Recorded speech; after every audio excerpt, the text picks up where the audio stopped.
Hi friends, welcome to Jeno Jemica tasty Samayal. இன்னைக்கு நம்ம கோதுமை ரவையை வச்சு ஒரு ஹெல்த்தியான பாயாசம் தான் பார்க்க போறோம். அது எப்படி செய்யறதுன்னு பார்க்கலாம் வாங்க. அதுக்கு அடுப்புல ஒரு கடாயில ஒரு ஸ்பூன் 1.5 ஸ்பூன் நெய் ஆட் பண்ணிக்கோங்க. நெய் ஹீட் ஆனதுக்கு அப்புறம் அதுல ஒரு 10-15 முந்திரி பருப்பை ஆட் பண்ணிக்கலாம். இந்த நெய்யிலே முந்திரி பருப்பை லைட்டாக வறுத்து விட்டுக்கோங்க. லைட் ப்ரௌன் வர வரையும் நல்லா வறுத்துக்கோங்க. அடுப்பை லோவாகவே வச்சுக்கோங்க, நட்டி கருகிரும். நல்லா ப்ரௌன் ஆகிற வரை வறுத்ததுக்கப்புறம் லைட்டாக கலர் சேஞ்ச் ஆகும் போதே நம்ம கிஸ்மிஸ் பழத்தை ஆட் பண்ணிடலாம். ரொம்ப கலர் சேஞ்ச் ஆனதுக்கப்புறம் கிஸ்மிஸ் பழம் ஆட் பண்ணிங்கன்னா கருகி போயிடும் முந்திரி பருப்பு. பாருங்கள், லைட் ப்ரௌன் ஆனதுக்கப்புறம் நம்ம கிஸ்மிஸ் பழத்தையும் ஆட் பண்ணிவிட்டு அதையும் ஒரு 2 பிரட்டிடலாம் நெய்யிலே. இந்த கிஸ்மிஸ் பழம் நல்லா பலூன் மாதிரி உப்பி வரும். அப்படி உப்பி வந்துச்சுன்னா வறுபட்டுருச்சுன்னு அர்த்தம்.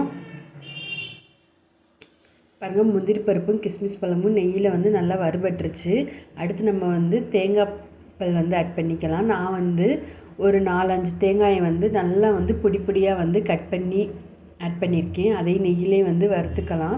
உங்களுக்கு இந்த மாதிரி தேங்காய் பால் வேண்டாம் அப்படின்னா நல்லா துருவி நீங்கள் ஆட் பண்ணிக்கலாம். இந்த மாதிரி போடுறப்ப நல்லா நம்ம பாயாசம் குடிக்கிறப்ப வாயில் கடிபடுறப்ப நல்லாயிருக்கும். அதுக்காண்டி தான் நான் இப்படி ஆட் பண்ணியிருக்கேன். உங்களுக்கு எப்படி வேணுமோ அந்த மாதிரி ஆட் பண்ணிக்கலாம். பாருங்கள், தேங்காயும் நல்லா நெய்யிலே வறுபடணும். நம்ம குடிக்கிறப்ப நல்லா வாசனையாகவும் டேஸ்ட்டாகவும் இருக்கும். நல்லா வறுபட்டதுக்கப்புறம் தட்டில் ட்ரான்ஸ்ஃபர் பண்ணிவிட்டு அதே 1 ஸ்பூன் நெய் ஆட் பண்ணிக்கோங்க. நெய் ஆட் பண்ணிவிட்டு நான் இன்றைக்கி 2 கப் கோதுமை ரவை, சம்பா கோதுமை ரவை தான் எடுத்திருக்கேன், உப்புமா ரவை. அதை இதில் ஆட் பண்ணிவிட்டு நெய்யிலே நல்லா வறுபட்டுக்கோங்க. மீடியம் ஃப்ளேம்லேயே வச்சு அதோட வாசனை வர வரையும் நல்லா வறுத்து எடுத்துக்கோங்க. அப்போ தான் இந்த பாயாசம் நல்லா டேஸ்ட்டாக இருக்கும். வறுபடாமல் எடுத்திங்கன்னா நல்லா இருக்காது. நல்லா கமகமன்னு வாடை வரும். அந்த அளவுக்கு நல்லா வறுத்து எடுத்துக்கோங்க. அடுப்பை லோ ஃப்ளேம்லேயே வச்சுக்கோங்க. ஹையில் வச்சிங்கன்னா கருகிரும். பாருங்கள், இந்த அளவுக்கு நல்லா கலர் சேஞ்ச் ஆகணும். இந்த மாதிரி கலர் சேஞ்ச் ஆகிற அளவுக்கு நல்லா வறுத்து இதையும் ஒரு தட்டில் ஆற விட்டுக்கலாம். இப்போ நம்ம வேறு சட்டியை அடுப்பில் வச்சு அதில் நம்ம தண்ணி ஆட் பண்ணிக்கலாம். நம்ம இன்றைக்கி 2 கப்பு கோதுமை ரவை எடுத்திருக்கோம். 2 கப்புக்கு நம்ம 5-6 கப் தண்ணி ஆட் பண்ணிக்கலாம். 1 கப் ரவைக்கு 3 கப் தண்ணி, அப்படி இல்லைன்னா 2 கப் தண்ணி ஆட் பண்ணிக்கலாம்.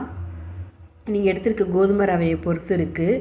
இப்போ தண்ணி சூடாகட்டும். இன்னொரு பக்கம் நம்ம இன்னொரு பேனில் 1 கப் ரவைக்கு 1.5 கப் வெல்லம் ஆட் பண்ணிக்கலாம். நான் இன்றைக்கி 2 கப் ரவைக்கு ஒரு 3 கப் வரை வெல்லம் ஆட் பண்ணியிருக்கேன். அது ஒரு 1/4 டம்ளர் தண்ணி ஊற்றி இதை கரைச்சி வடிகட்டி எடுத்துக்கலாம். இது கரையட்டும்.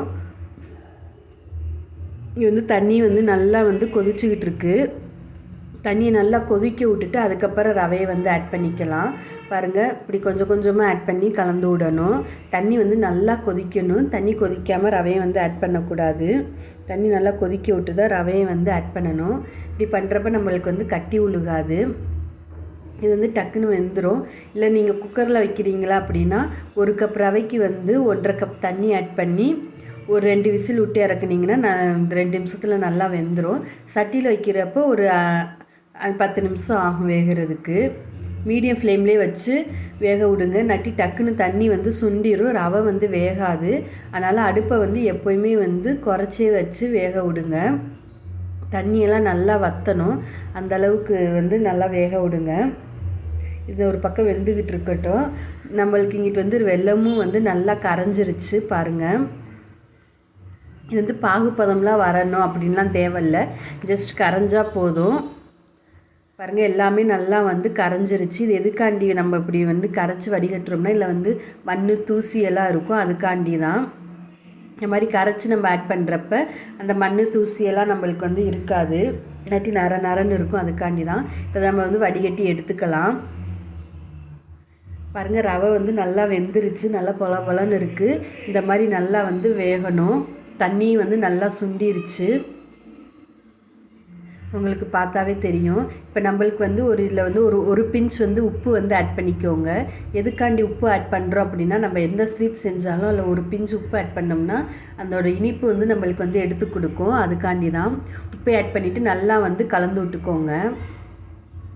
பாருங்கள், இந்த மாதிரி நல்லா வந்து வேகணும். இப்போ பாருங்கள், நம்மளுக்கு வந்து கொஞ்சம் தண்ணி இருந்துச்சு. இப்போ அந்த தண்ணி கூட இல்லை, சுத்தமாக தண்ணியெல்லாம் வற்றிருச்சு. அடுப்பு வந்து லோவாகவே வச்சுக்கோங்க.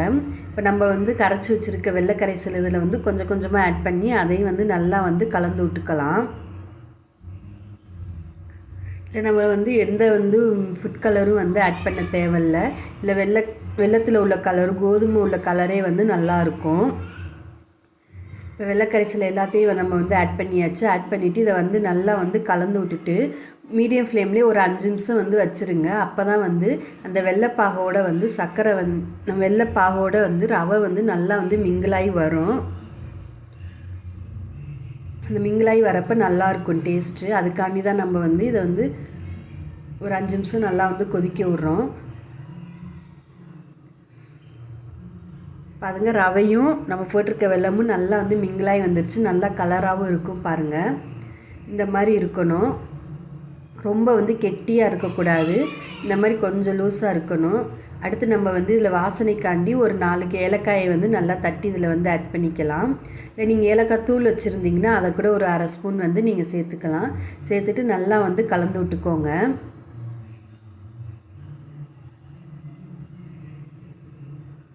பாருங்கள், இந்த அளவுக்கு வந்து இருக்கணும். இது ஆற இறுகும், அதனால் லூஸாகவே வந்து இருக்கட்டும். பாயாசம் வந்து கொஞ்சம் தண்ணியாக இருந்தால் தான் நல்லாயிருக்கும். அடுத்து நம்ம வறுத்து வச்சுருக்க முந்திரி, கிஸ்மிஸ், தேங்காய் இதெல்லாம் அதில் வந்து ஆட் பண்ணிவிட்டு அதை வந்து நல்லா வந்து கலந்து விட்டுக்காங்க.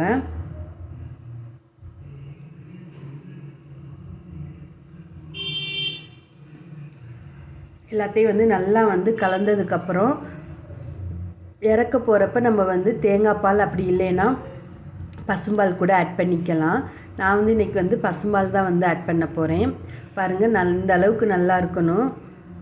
ரவையும் வெல்லம், முந்திரி பருப்பு எல்லாம் வந்து கலந்து வந்துருச்சு. இப்போ நான் இதில் வந்து 1 கப் பால் வந்து ஆட் பண்ணுறேன். 1 கப் பால் அப்படிங்கிறது 300 ml. இதே வந்து ஒரு 2 நிமிஷம் வந்து நல்லா வந்து கலந்து விட்டுக்கோங்க. பாலோடு வந்து அந்த ரவை பாயாசம் வந்து நல்லா மிக்ஸ் ஆகி வரணும். அந்த அளவுக்கு வந்து ஒரு 2 நிமிஷம் வந்து நல்லா வந்து கலந்து விட்டுக்கோங்க. பாருங்கள், இந்த அளவுக்கு வந்து நல்லா கலந்து விடணும். இந்த மாதிரி கலந்ததுக்கப்புறம் ஆஃப் பண்ணிடுங்க. கொதிக்க விடக்கூடாது. பால் ஊற்றிட்டு நம்மளுக்கு இப்போ வந்து கோதுமை ரவை பாயாசம் வந்து ரெடி ஆயிடுச்சு. கண்டிப்பாக இதே மாதிரி செஞ்சு பாருங்கள். குழந்தைங்க நல்லா விரும்பி சாப்பிடுவாங்க. எங்கள் ஜெனோ ஜெமிகா டேஸ்டி சமையலை வந்து சப்ஸ்கிரைப் பண்ணிக்கோங்க. லைக் பண்ணுங்கள், ஷேர் பண்ணுங்கள், கமெண்ட் பண்ணுங்கள். தேங்க்யூ.